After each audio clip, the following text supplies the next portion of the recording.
Hello, friends. Welcome to another episode of Gautam's Cooking Adventures. Today, we are going to make Meen Kozhumbu, which is a Tamil Nadu dish, specifically from South India, and it is from the state of Tamil Nadu. It involves cooking fish in a thick gravy, and we'll see how it is cooked as we go through this video. We were lucky to get two fresh Pompano fish today. Pompano is also known as pomfret in India, and Pompano makes for great fish curry, but it also makes for cooking it in a complete in a baked form with masalas, or it makes a wonderful fish fry. Today we're going to do the fish curry.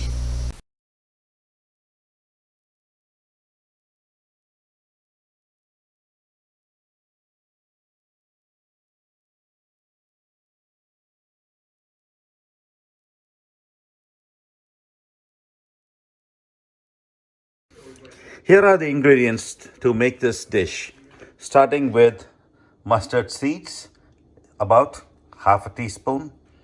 There's just a little pinch of Methi or Fenugreek seeds. There's some turmeric powder, salt to taste. There's coriander powder.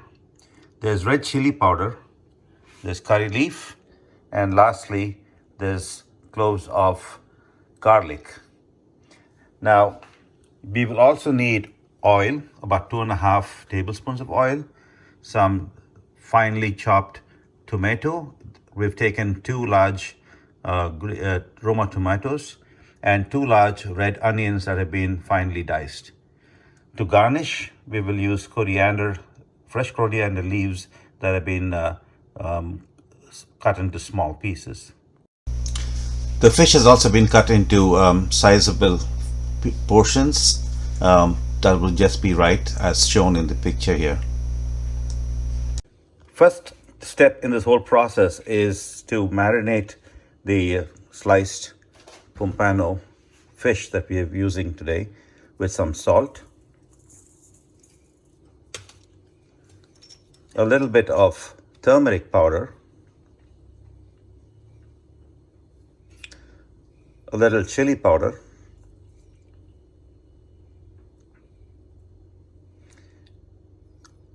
and some coriander powder. There was roughly a teaspoon of coriander powder and a teaspoon of chili powder. Mix it nicely so it coats all of the fish.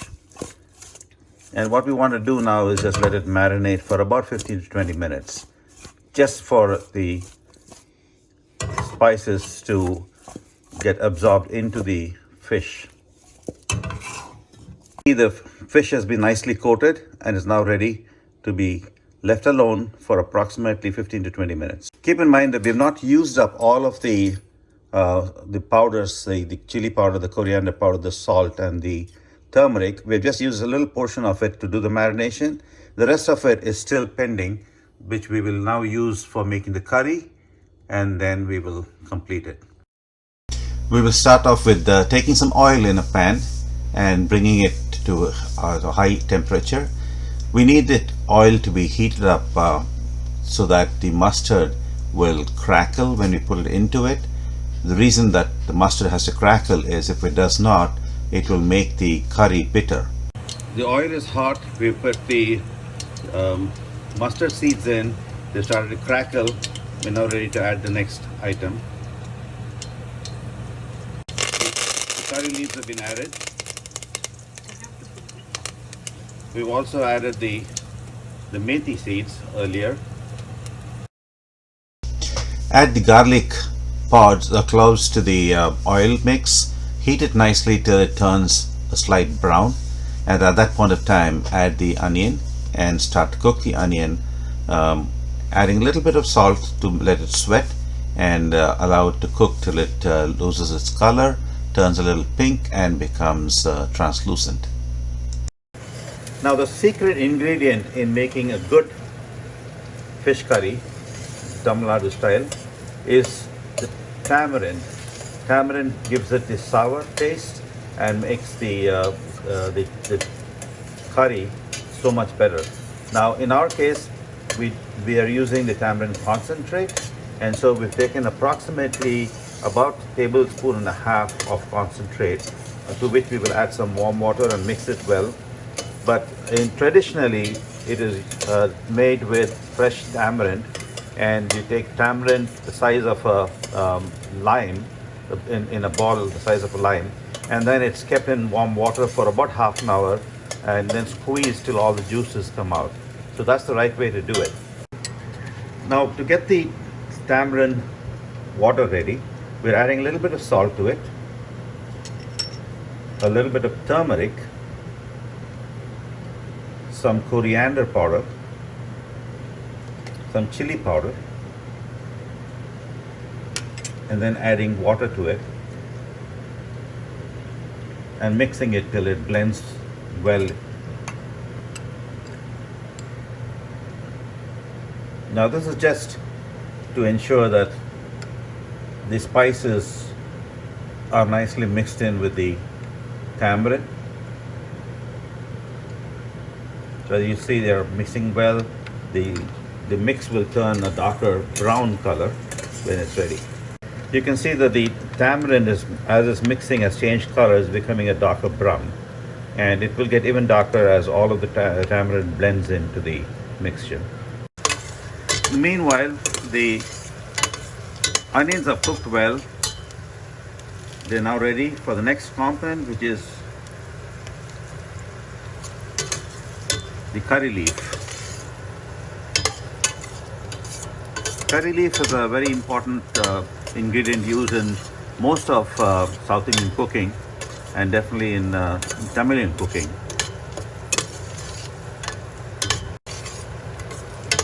The curry leaf is cooked a little bit, and now it's time to add the tomatoes. Just all of the tomatoes mixed in together. The stove is on medium flame,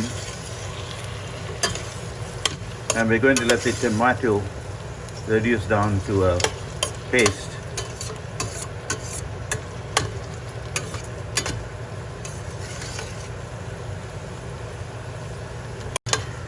Tomato will give up some water from within itself, so it will become more of a paste. We're starting to add some of the other masalas, such as the turmeric, salt, which will help cook faster as well, chili powder. So we've used all of the remaining chili powder that we had, and all of the coriander powder. Mixing them together, letting them all cook as the tomato gets ready. As the masalas cook in this mix, the raw taste will go away, and as they cook, the entire mixture imbibes all of these spices, the flavors, and makes the curry better. We're lowering the flame to medium, and then we're going to cover this for a short while, allow it to cook well, and basically what we're going to do is wait till it's cooked and the oil starts to separate. We've just taken the lid off, and as you notice, it's cooking well. The oil is starting to separate. It's almost done, but we're going to wait for just a little longer. As you can see that it's nicely cooked, the oil is starting to separate. You can see the oil coming off separately, and that's a good sign. It basically means the mixture is ready now for the next step. While we were waiting for the tomato to cook, we've also mixed the tamarind mixture well. As you can see, it's a really dark brown, almost black mix now. It's now ready to go into the pot.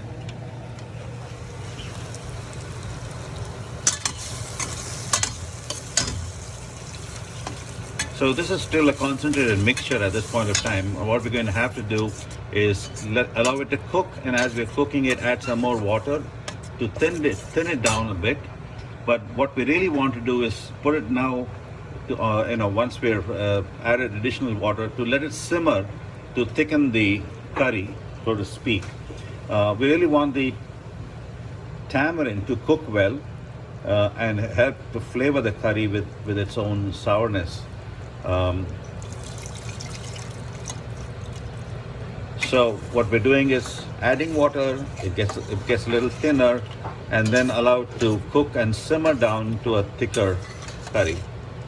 We've added approximately 4 cups of water into this mixture, and we're now going to cook it and simmer it till it loses about 2 cups of the water there, thereby making it a thicker fluid.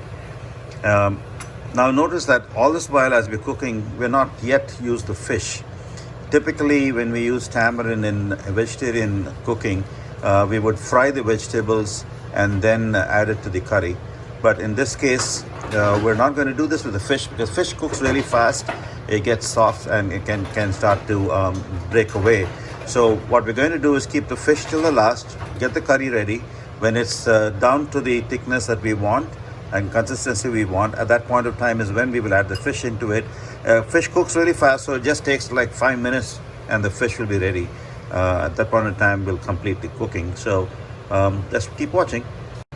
Remember, as you're cooking, you also want to check for the salt, but also keep in mind that we've added some salt into the fish while we were marinating it. So when you add the fish back in, it's also going to add salt to the mixture. So you might want to take that into account. Wait, and you can always add additionally salt if you want at the later stage as well. So just be careful. The golden rule of cooking is always use less salt and add it towards the end as you get to where you want it. We're going to now cover this, put the lid on, and let the mixture boil and cook. And at this point in time, we're also turning the flame to high so it cooks quickly. Time for a quick check. It's been about 7 or 8 minutes since we put the lid on. You'll notice it is boiling. Right now it's a reddish color. It will, as it thickens, start to get darker in color, more closer to a brown. So just wanted to let you guys know. Now notice that even at this point of time, the amount of liquid has reduced. In fact, this is where it started. This is the point at which it started, and it's gone down by almost 3/4 of an inch. So this is what will happen as it cooks. It will reduce down to a thicker and a lower volume as a curry.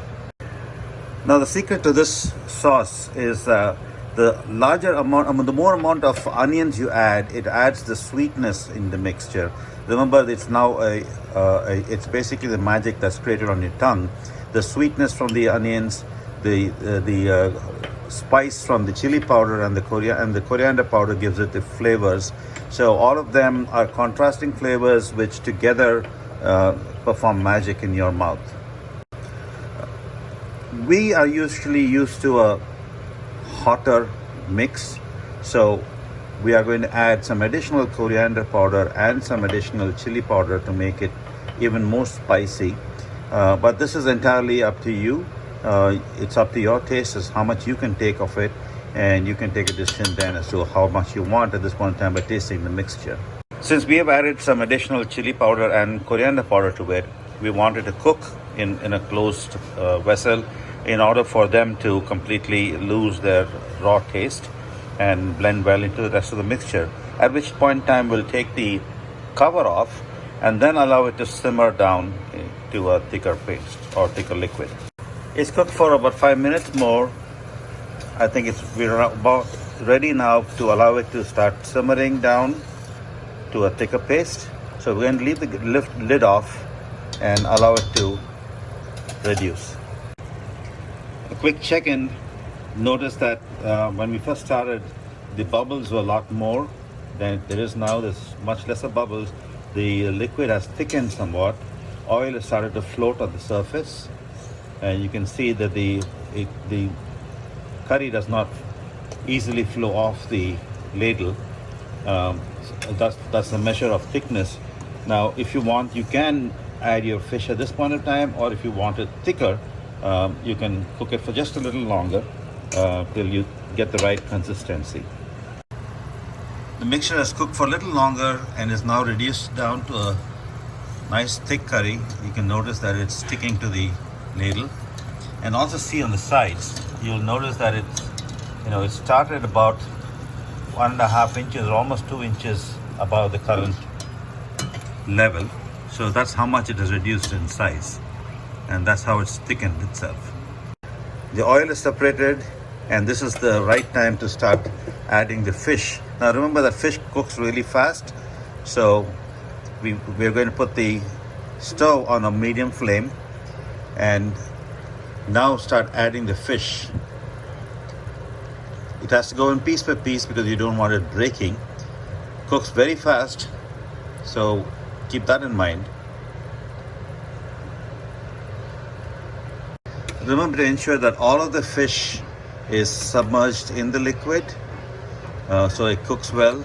Be careful because the only time you can use the ladle is right at the beginning when the fish is still firm. Once it starts to cook, it'll fall apart if you use a ladle, because at that point of time all you can do is really shake the whole dish to to make any adjustments. So the fish is completely submerged. We're now going to put the lid on and allow it to cook for a few minutes. At this point of time, the flame is on low, between low and medium. All we want is just that slight heat to allow it to cook. Excessive heat will cook it too fast. Doing a quick check, as you can notice the bubbles have started coming up, which means there's enough heat to cook it in. It's not excessive heat, but the fish will still need to cook for just a little while for the flesh to cook well. You can always check that at later stages to how well it's cooked. But I reckon it'll take us about 5 minutes more for it to cook at this point in time. We're waiting for the fish to finally complete its cooking cycle. Quick tip or helpful hint. We've started cooking the fish in the afternoon, and really what we want to do is allow it to cook and allow it to stand overnight, which is when the fish would have absorbed all of the curries well, and tomorrow morning it will be perfect for everybody to consume it. Now, how is this eaten? Usually with rice. You mix the rice with the curry and the fish separately, and then you eat it. But it also goes really well with dosa and idli. So that's another way that you can eat it. And for those who love the taste of food, adding a teaspoon of ghee into the mix when you're eating it with rice gives it a wonderful flavor. The taste is incomparable. It's been a few minutes since we last checked. The fish curry is cooked well. You can see that the flesh has turned white and it's cooked. The curry is also imbibed the flavor of the fish itself. And so now the fish curry not only has its magic spices, but now it also has imbibed the taste of fish, and that makes it even more magical. It's time to switch the stove off, and you can now plate it however you want. Another quick tip, just remember that when you're trying to plate this, you can't just drop this into a vessel because you might end up breaking the pieces. So you really want to take each individual piece out carefully, put it into the bowl, and then put the curry and the liquid above it. So that's what we're doing right now. As you can see, we started the plating process. Notice that as we were taking it out, a little piece broke. We just have to be careful about that.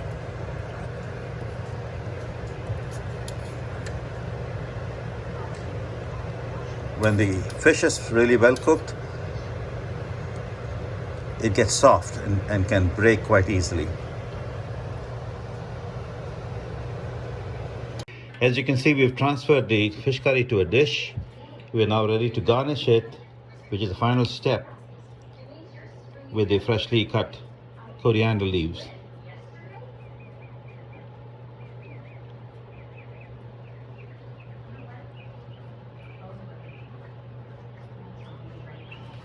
And there you have it. The fish curry is ready to be served. Happy eating, folks. Please remember to subscribe to our channel, share it, press the like button, and definitely click the bell icon so you are notified of all future episodes. Thank you so much for watching. See you next time.